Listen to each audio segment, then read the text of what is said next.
എല്ലാവർക്കും നമസ്കാരം. ആത്മീയം ജഗന്നാഥനിലൂടെ മുരുകൻ്റെ ശബ്ദം എന്ന ചാനലിലേക്ക് സ്വാഗതം. ഭഗവത്ഗീത അധ്യായം 1 ശ്ലോകം 11. അയനേഷു ച സർവേഷു യഥാ ഭാഗമവസ്ഥിത ഭീഷ്മേവാഭിരക്ഷന്തു ഭവന്ത സർവ ഏവ ഹി.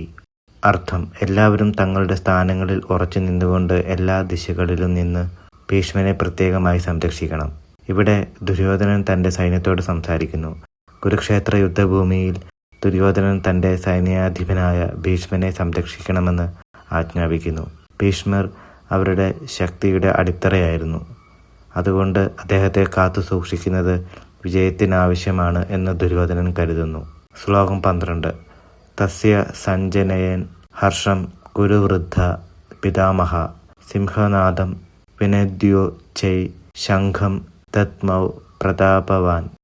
അർത്ഥം: അവൻ്റെ എന്നുവെച്ചാൽ ദുര്യോധനൻ്റെ സന്തോഷം വർദ്ധിപ്പിക്കാൻ കുരുവംശത്തിൻ്റെ മുതിർന്നവനായ ഭീഷ്മപിതാമഹൻ സിംഹനാദം പോലെ മുഴക്കി തൻ്റെ ശംഖം ഊതിച്ചു.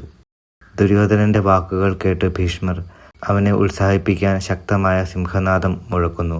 അതിനുശേഷം തൻ്റെ ശംഖ് ഊതുന്നു. ആ ശബ്ദം യുദ്ധത്തിൻ്റെ തുടക്ക സൂചനയായിരുന്നു. അതിൽ ധൈര്യവും വീര്യവും നിറഞ്ഞിരുന്നു. ശ്ലോകം 13.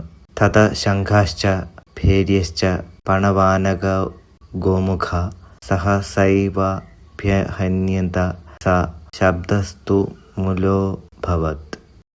അർത്ഥം: അതിനുശേഷം ശംഖുകളും മദ്ദളങ്ങളും താളവാദ്യങ്ങളും ഒരുമിച്ചെല്ലാം മുഴങ്ങി. ആ ശബ്ദം അത്യന്തം ഗർജനമായിരുന്നു.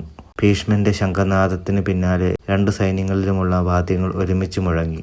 ആ ശബ്ദം കുരുക്ഷേത്ര യുദ്ധഭൂമിയെ മുഴുവൻ നിറച്ചു. അത് വെറും ശബ്ദമല്ല, വരാനിരിക്കുന്ന മഹായുദ്ധത്തിൻ്റെ ഗംഭീര പ്രഖ്യാപനമായിരുന്നു. നന്ദി, നമസ്കാരം.